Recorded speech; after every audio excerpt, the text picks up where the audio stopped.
क्या नाम है? मेरा नाम अभय हुआ। तो अभय जी, पिछले 5 सालों में यहाँ की जो वर्तमान विधायक अनीता देवी राजद से हैं, क्या उन्होंने काम किया है?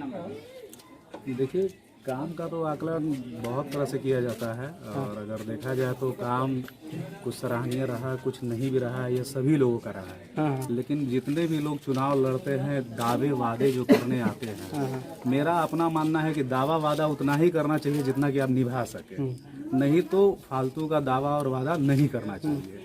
और सभी लोगों का स्थिति यही है। इस बार के चुनाव में सबसे बड़ा चीज़ यही है कि जनता बदलाव चाहती है, और बदलाव सिर्फ कहने के लिए नहीं, बदलाव का मतलब है कि वो विकास के धारा से जुड़े, और जो लोग इस धारा से जुड़ने का कोशिश करेंगे, हम लोग अभी 2 दिन है चुनाव में यहाँ होने में, उसको देखते हुए फिर हम लोग उसको डिसाइड क्या रहा है यहाँ से माहौल क्या है? माहौल देखिए, एक हमारे कहने से तो नहीं, लेकिन हमारा जो अपना विचारधारा ये कहता है कि हमारा 5 मूलभूत जरूरत है जो कि ये हर किसी का है। सबसे पहले शिक्षा की स्थिति काफ़ी अच्छी होनी चाहिए। दूसरा चीज़ है स्वास्थ्य का भी स्थिति जो है बहुत बुरा हाल है पूरे बिहार का। तीसरा हो गया आपका जो है शिक्षा और स्वास्थ्य तो दे ही दिए, रोटी कपड़ा मकान, ये 3 चीज़ और जुड़ रहा है इसमें। तो रोटी के लिए भी यहाँ के लोगों को बार बार बाहर जाना पड़ रहा है, जो कि कोरोना काल में पूरा सच्चाई लोगों के सामने आ चुका है। जिस तरह से पलायन हुआ है बाहर से लोगों का, और जो लोग आए हैं किस स्थिति में आए हैं, ये देश से छिपा हुआ नहीं है, ना आपसे ना हमसे।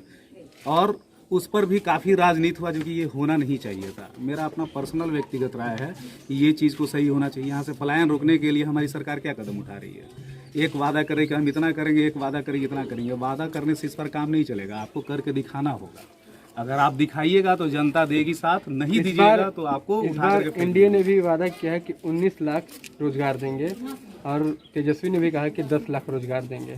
तो ये क्या लग रहा है कि दोनों जो पार्टियां हैं ये बड़बोले कसम का? एकदम आप सही प्रश्न किए हैं और जवाब भी आपने ही दे दिया है, जो कि उसका मैं समर्थन कर रहा हूँ। बड़बोलापन तो है ही।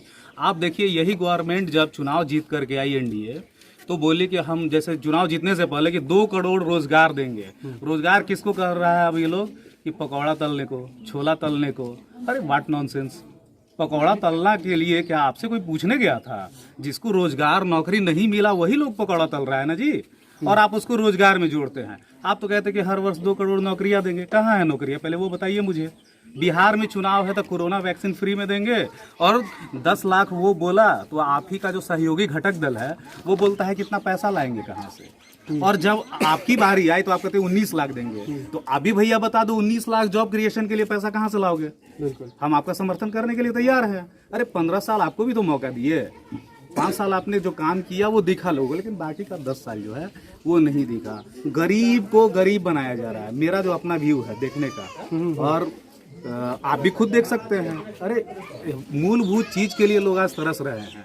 बात को समझिए। हम इसी गांव के हैं, हम इसी गांव में पले बढ़े नहीं है, लेकिन हमारा पैतृक गांव यही है। वो संयोग ऐसा था कि हमारे फादर बाहर में रहे, कमाए, हम लोग पढ़े लिखे थे। लेकिन जब से हम यहाँ रहने लगे, यहाँ की स्थिति को देखने लगे, सबसे बड़ा एक मुद्दा है रोजगार भी और माइग्रेशन भी। बहुत मतलब ये बहुत बड़ा मुद्दा है और रोकना चाहिए इसे। एकदम एक समय के साथ क्या पलायन रुकना चाहिए, एकदम होना चाहिए। आपको देखिए, मैं 100 बात का एक बात बता दूं, हमारे गांव घर ही नहीं, पूरे राज्य का, पूरे देश का गरीब के पास एक ही हथियार है, वो है एजुकेशन।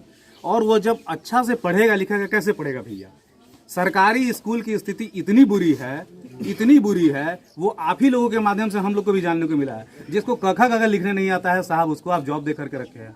और हमारे गरीब लोग वैसे नहीं है कि कॉर्पोरेट स्कूल में अपने बच्चे को पढ़ा सके, तो वो उसी स्कूल में जाएंगे तो उनका बेस कमजोर होगा सर। और अगर उनका बेस कमजोर होगा तो वो हायर एजुकेशन कैसे अच्छा से लेंगे?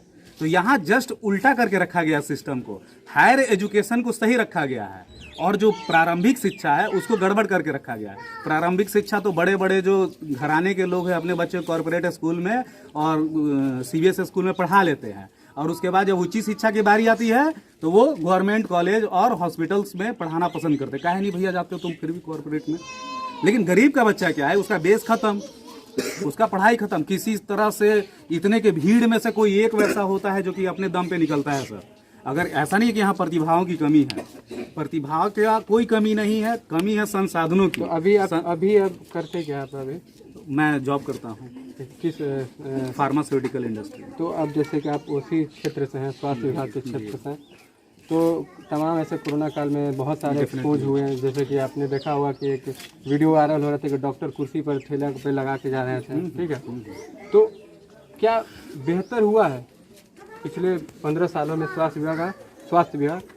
देखिए, इस बार कोरोना आया, बहुत कुछ हमारे लिए सबक लेकर के आया, ठीक है ना।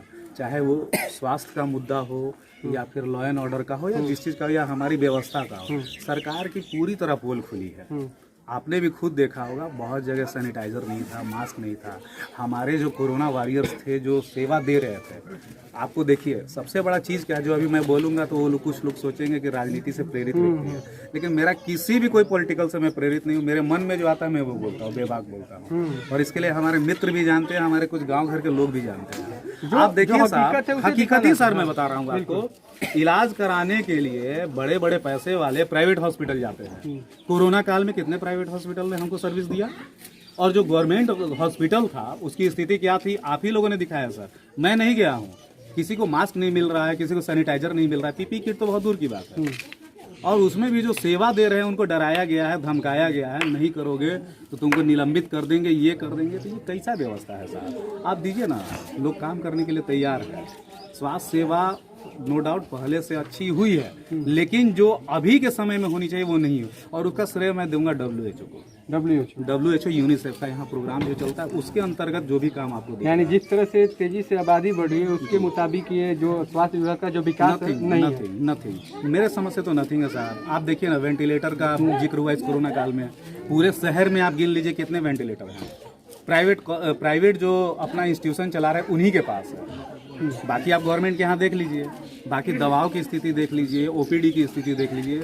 आप इस सेक्टर से हमसे जितना पूछिएगा हम तो बारीकी से आपको बता देंगे। बिल्कुल। तो बहुत बुरा हाल रहा। इसमें हम कोरोना वॉरियर्स को सैल्यूट करते हैं कि इस अभाव में भी उन्होंने बहुत अच्छा जो है योगदान दिया, उनको हम दिल से सैल्यूट करते हैं। Press the bell icon on the YouTube app and never miss another update.